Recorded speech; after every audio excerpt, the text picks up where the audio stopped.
हमने बॉल दूसरे के पाले में फेंक दी। हाँ जी। हमने क्या करा, हमने अनकंडीशनल प्यार करा किसी से, हम बिना शर्त के उससे प्रेम कर रहे हैं, तो उसकी जिम्मेदारी हुई हमें खुश रखना कि आप किसी भी कंडीशन में हमें रखोगे जी, हम आपकी चौखट नहीं छोड़ेंगे। फिर देखो कैसे चमत्कार होते हैं। हमसे कुछ हमारी शादी भी नहीं हुई, लोग 2 बच्चों के लिए, 1 बच्चे के लिए परेशान, हमने हजारों बच्चे अपने हाथों से दे दिए। हर घर में किलकारी गूंज रही है, खुशियों का अंत नहीं है। एक इंसान ऐसा प्राणी है जो असंतुष्ट मरता है। मैं बहुत मंत्र दे रहे हैं ऐसा कि जिसमें सारे काम तुम्हारे बने जीवन में। हाँ जी। कभी भी ईश्वर से या ऐसे लोगों से, जैसे जी सामने बैठे हैं आपके, ऐसे लोगों से कभी भी शर्त मत लगाओ। सबसे बड़ी गलती इंसान क्या करता है, शर्त लगाता है जी। शर्त क्या लगाता है कि ऐसा हो जाएगा तो ऐसा करेंगे, ये मत बोलो, उसकी वजह बताएं। क्योंकि हम किसी से करार नहीं कर रहे हैं जी, हम किसी से कोई बॉन्ड साइन नहीं करा रहे हैं, ठीक है। पता क्या बोले कि कैसी भी स्थिति हो जी, हम जुड़ गए आपसे, हम हो गए आपके। अब आप जानो, हमने बॉल दूसरे के पाले में फेंक दी। हाँ जी। हमने क्या करा, हमने अनकंडीशनल प्यार करा किसी से। जब हम अनकंडीशनल करेंगे तो उसकी जिम्मेदारी हो गई हमें सही रखना जी। हमने करार करा ही नहीं कुछ जी, हमने बोला ही नहीं, हमने कोई शर्त रखी नहीं। हाँ जी। हम बिना शर्त के उससे प्रेम कर रहे हैं, तो उसकी जिम्मेदारी हो गई हमें खुश रखना जी। वो हमें खुश रखे तब भी हम उससे उतना ही प्यार करेंगे। आपको उदाहरण दे रहे हैं जी। कुछ लोग सूर्य को जल चढ़ाते हैं जी, तब भी वो रोशनी देता है, हाँ जी, सबको प्रकाश देता है। और जो लोग नहीं चढ़ाते हैं उनको भी प्रकाश देता है, समझो ना। तो हम क्या करें, हम उसके हो गए, तो हमें खुश रखने की जिम्मेदारी उसकी हो। लोग गलती क्या करते हैं, कहीं मंदिर जाते हैं, कहीं गुरुद्वारे जाते हैं, कहीं जाते हैं, तो सबसे पहले शर्त रख देते हैं कि ऐसा करोगे तो ऐसा करेंगे, आप हमारा भला करोगे तो आएंगे हम, और वरना मनोनाधाम नहीं आएंगे अगर आपने हमारा भला नहीं करा। और बोल के क्या जाओ कि आप किसी भी कंडीशन में हमें रखोगे जी, हम आपकी चौखट नहीं छोड़ेंगे। फिर देखो कैसे चमत्कार होते हैं। चमत्कार इसीलिए तो नहीं होते हैं, हमने तो पहले तोल दिया उनको, हमने तो अपना स्वार्थ उनके सामने डाल दिया। हमें स्वार्थ डालना ही नहीं है। ईश्वर ने हमें जितनी सांसें दी हैं वो उसको मालूम है, हमें पता ही नहीं, अगले पल का हमें नहीं पता है।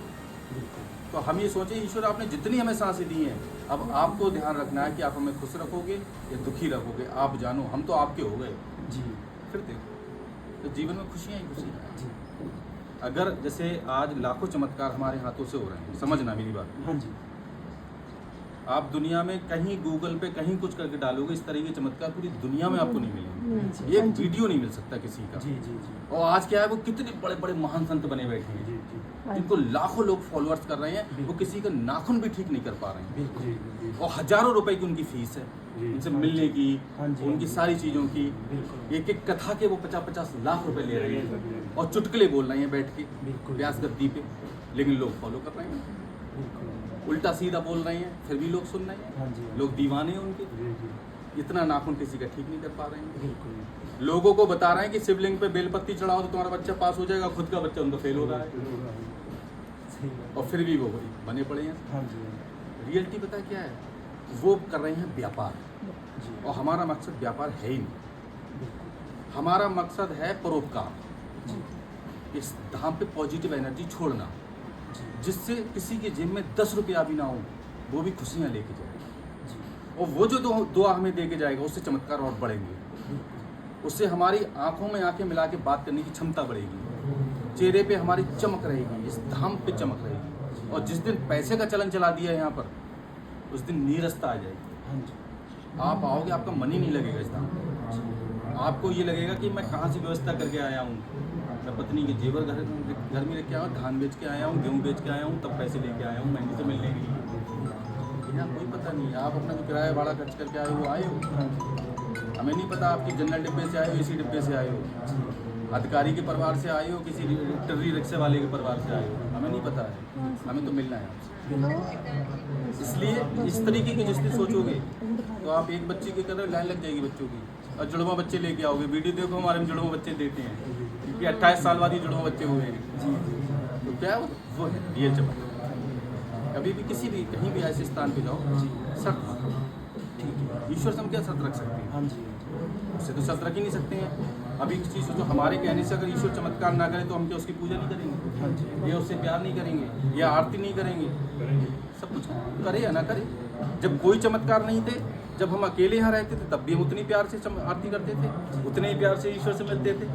और आज हजारों चमत्कार है, जिसमें हाथ रख रहे हैं उसके साथ चमत्कार हो रहे हैं, तब भी उतने प्यार से मिल रहे हैं। हाँ जी, हमारे शरीर में कोई कष्ट हो जाएगा तब भी उतने प्यार से मिलते हैं, क्योंकि अनकंडीशनल है। हमने कंडीशन लगाई नहीं है कोई कि आप ऐसा करोगे तो ऐसा करेंगे। लोग सवा रुपए का प्रसाद चढ़ा के लाखों का फायदा चाहते हैं कि महाराज कि भगवान सवा रुपए का प्रसाद चढ़ाएंगे, हमारा लाखों का काम बन जाए। हाँ जी, तो वो व्यापार हो गया, बिल्कुल वो श्रद्धा नहीं रही।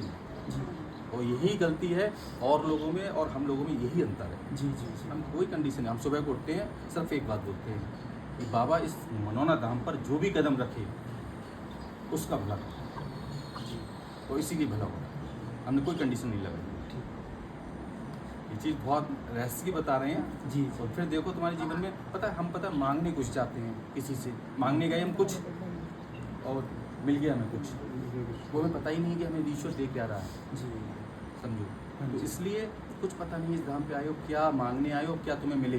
जी, और खुशियों का अंत नहीं है। एक इंसान ऐसा प्राणी है जो असंतुष्ट मरता है। जी, 90 साल की उम्र पे भी अगर तुम उससे पूछोगे कि बाबा तुम्हारी क्या इच्छा है, तो कहता पन्नाती का विवाह देख लूँ मैं। वो ये नहीं कहेगा मैंने सब कुछ देख लिया, जी, वो ये जरूर शर्त लगा देगा कि इतना और जी जाऊँ हाँ जी, और मैं उसका पन्नाती की शादी और देख लूँ।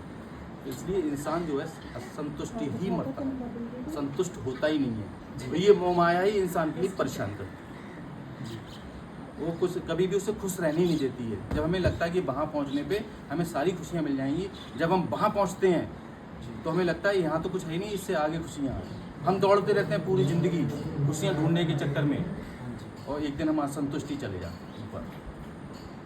इसलिए खुशियों जो मिली हैं, जो हकीकत है, जो रियलिटी है, उसमें एंजॉय करो। बाकी क्या है, बाकी माइंड हमारा जितना हम दौड़ाएंगे उतने असंतुष्ट ही रहेंगे।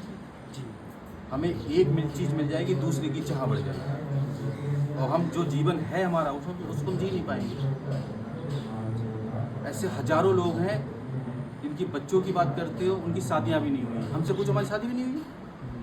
लोग 2 बच्चों के लिए, 1 बच्चे के लिए परेशान, हमने हजारों बच्चे अपने हाथों से दे दिए। हाँ जी, हर घर में किलकारी गूंज रही है, हाँ जी, सोचो जी। तो कितनी खुशी होगी। हाँ जी, अगर शादी हो गई होती 2 बच्चे 5 बच्चे, और यहाँ हजारों बच्चे हैं हमारे। हाँ जी, हाँ जी, हम तुम्हारे बच्चे से उतना प्यार करेंगे, तुम भी नहीं कर पाओगे। कभी देखना हमारी गोदी में जब बच्चा आता है उससे हम कैसे खिलाते हैं, कैसे प्यार करते हैं, कैसे दुलार करते हैं, जी, और कैसे हमारे रोम रोम खुश हो जाता है जब आप आते हो, आप कहते हो कि महाराज ये बच्चा आपकी कृपा से हुआ है। हम उसे ऐसे गले से लगा लेते हैं, हमें सब कुछ मिल गया। यही जीवन है। हाँ जी, और बाकी जिस बच्चे को पाल पोस के हम बड़ा करते हैं, अच्छे से अच्छे स्कूल में पढ़ाते हैं और विदेश भेज देते हैं, वो हमारी अंत्येष्टि में भी नहीं आता। ये स्थिति है। भाई भाई आपस में लड़ रहे हैं संपत्तियों के लिए। माँ बाप वृद्धाश्रम में घूम रहे हैं, बच्चा एंजॉय कर रहा है, BMW से घूम रहा है, माँ बाप वृद्धाश्रम में। जीवन को समझो, जीवन को जिस दिन समझ लिया, तुमसे ज़्यादा सुखी कोई होगा ही नहीं। तुम्हारे चेहरे पर जो मुस्कान, जो चमक होगी वो कहीं होगी नहीं। लेकिन लाइफ को इंसान समझता नहीं है, और ईश्वर ने इतना मोह माया प्रपंच रच दिया है कि इंसान उससे निकल ही नहीं पाता है। उसे फांस के रखता है ईश्वर। उससे जिस दिन उससे निकल जाओगे, उस दिन ईश्वर की भी प्राप्ति हो जाएगी, और एक अलग तरीके। जय श्री श्याम। जय